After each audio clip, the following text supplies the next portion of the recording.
Bienvenue dans cette nouvelle édition du QG News. Au sommaire de l'actualité, l'APE est-il véritablement gagnant-gagnant?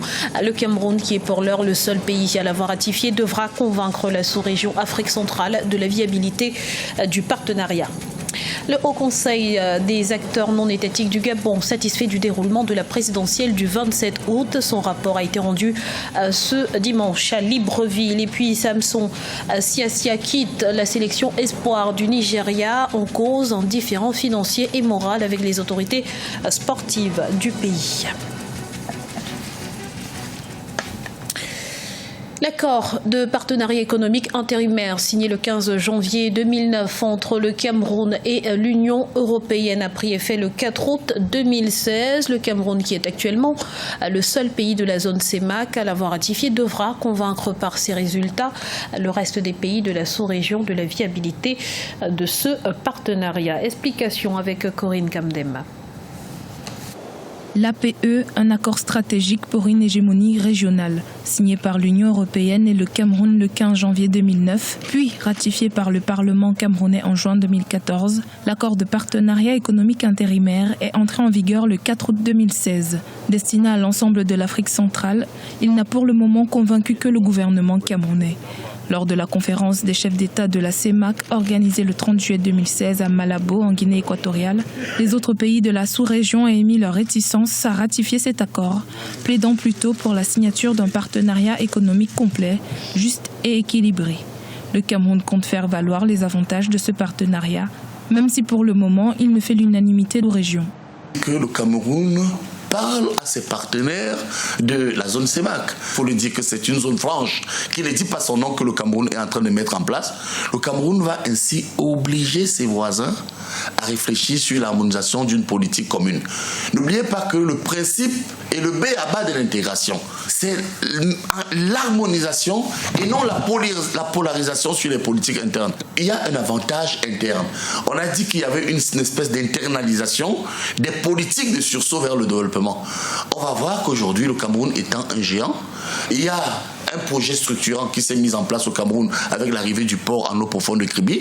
Il sera un géant qui va attirer désormais ses voisins guinéens, congolais, gabonais. Cet accord prévoit notamment l'accès en franchise de droits de douane et sans contingent au marché de l'Union européenne pour l'exportation en provenance du Cameroun. Le Cameroun, de son côté, va ouvrir progressivement son marché aux exportations européennes sur une période transitoire prévue jusqu'en 2023. Une clause qui pourrait donner au Cameroun une influence économique, voire politique, dans le processus d'intégration avec les autres États de la sous-région.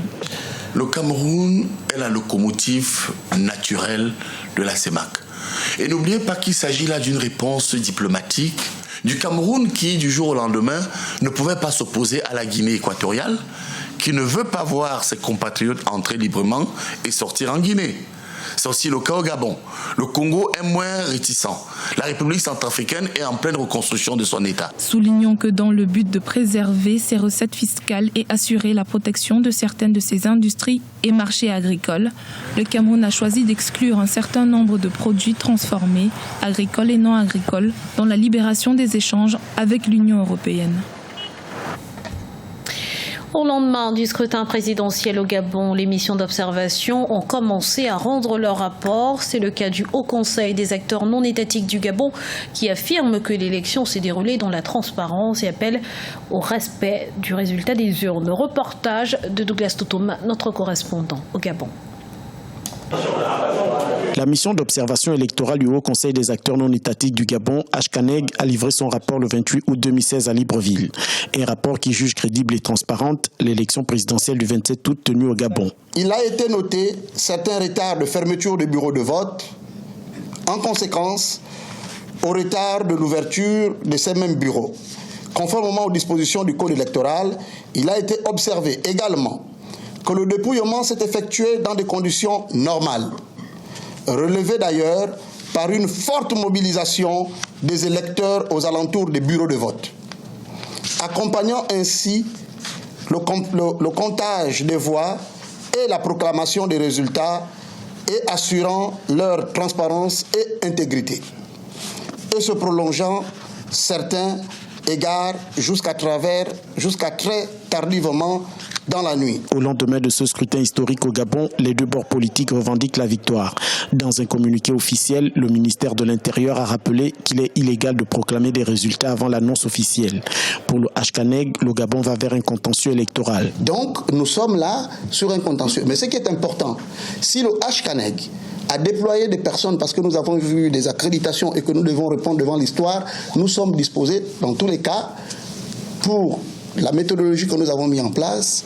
Nous avons les données et nous saluons aussi le fait que les Gabonais ont commencé à se réconcilier avec les urnes. Et donc nous pensons que les Gabonais ne voudront pas être dessus. Les résultats finaux sont en cours de récupération par la CENAP. Une déclaration du ministère de l'Intérieur est prévue le 30 août 2016 à 17h. 628 124 Gabonais étaient appelés aux urnes dans 2580 bureaux de vote. Le scrutin présidentiel s'est déroulé dans le calme sans heurts notables dans l'ensemble du pays, selon le ministère de l'Intérieur, qui a noté un taux de participation élevé. Les chiffres sont de l'Union africaine. Les pays africains ont reçu des transferts de fonds d'un montant de 66 milliards de dollars en 2015, des sommes qui représentent une source importante de devises étrangères et qui s'est avérée plus stable et plus fiable que d'autres formes d'entrée de devises telles que l'investissement direct étranger et l'aide au développement. Les premières destinations sont le Nigeria, l'Égypte et la Tunisie. Pour beaucoup, c'était un rêve. Il est désormais à portée de main dans une ville conservatrice en Haute-Égypte. Une école de ballet permet aux jeunes filles d'avoir l'opportunité de devenir des danseuses étoiles. Voyez ce sujet d'Olivia Hieré-Dobré. La ville traditionnelle et conservatrice de Minya, en Égypte, ouvre sa première école de ballerines. Minya est située à plus de 3 heures de route au sud du Caire, capitale égyptienne. Elle est réputée traditionnelle, tout comme les autres villes de la Haute-Égypte. Depuis novembre 2014, le centre Al-Wanat offre des cours de dessin, danse et instruments de musique. Soutenu par un grand nombre de parents d'élèves, c'est en juin 2015 que celui-ci a commencé à proposer des cours de danse classique, attirant des jeunes femmes de toute l'Égypte. Nous avons commencé à interroger les parents qui amenaient leurs enfants au centre et nous avons obtenu un fort soutien de leur part pour ouvrir une école de danse classique. Il y avait des commentaires tels que oui, mon rêve d'enfance était de devenir une ballerine, donc si ma fille a la chance, je ne vais pas hésiter, ou encore oui, nous voyageons jusqu'au Caire et nous avons commencé la pratique. Mais malheureusement, nous ne pouvions pas suivre en raison de la distance. L'objectif du centre Al-Wanat est de mettre fin à l'obligation des jeunes danseuses de se déplacer jusqu'à la capitale pour développer leurs compétences. Cependant, le costume de danseuse a soulevé quelques polémiques dans cette région conservatrice. Nous avons dû affronter beaucoup de choses comme ce genre de questions. Vous enseignez la danse classique. Comment pouvez-vous le faire lorsque vous portez le voile, hijab? Comment pouvez-vous laisser faire cela? Est-il sain de le faire? Vous laissez les gens voir les corps de ces jeunes filles, etc. Je leur répondais que ce n'était pas exact, qu'il n'y avait rien de mal à pratiquer la danse classique, car cette danse n'est pas une discipline que vous pratiquez partout. Elle se pratique dans un cadre avec ses règles et ses fondements. Malgré les critiques, pour Abbas, enseigner la danse classique reste une passion. Elle affirme que sa famille est fière de son travail et qu'elle continuera à enseigner cette discipline. Les étudiantes qui fréquentent les cours de danse classique au centre Al-Wanat ont entre 4 et 21 ans. Les membres paient une redevance symbolique pour aider à maintenir le centre sur pied. Du sport à présent, Samson Siasia claque la porte de la sélection espoir du Nigeria. L'entraîneur fraîchement médaillé de bronze avec les U23 se dit lassé par les différends et le manque de considération des autorités sportives. Explication avec Déo Gracias Podo.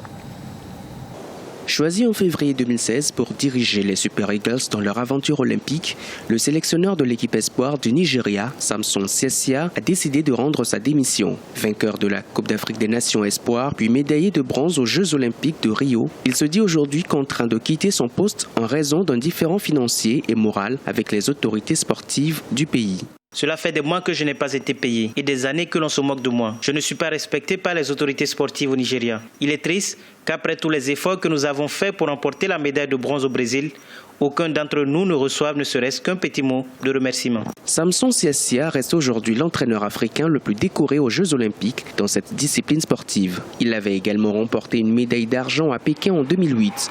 De nombreuses difficultés ont eu raison des performances de ses joueurs lors des dernières compétitions. L'équipe avait notamment boycotté une session de formation faute de paiement de primes, mais en dépit de ces insuffisances, les joueurs ont réussi à décrocher la seule médaille du pays aux Jeux Olympiques. Quand une équipe comme ça est mise en place, commence à produire du résultat, c'est aussi la résultante d'une affinité entre le staff technique et les joueurs. Et quand le staff technique part, forcément, ça a des conséquences sur la motivation des joueurs. Mais je pense que de ce côté-là, ce sont des très jeunes joueurs. Je pense qu'ils ont intérêt à faire en sorte qu'ils fassent une bonne carrière et j'espère que les U23 nigériens trouveront les ressources pour maintenir le cap. Malgré les déboires de la sélection nigériane, les analystes restent optimistes. Lors des Jeux Olympiques d'Atlanta en 1996, le Nigeria est entré dans l'histoire en devenant la première nation africaine championne olympique de football. Entre problèmes de primes et démission des entraîneurs, les Super Eagles ont toujours su tirer leur épingle du jeu.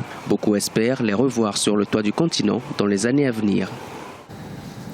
Ce journal a été réalisé par l'ensemble de la rédaction. Merci de l'avoir suivi. Dans un instant, une nouvelle édition de l'actualité sur Africa 24.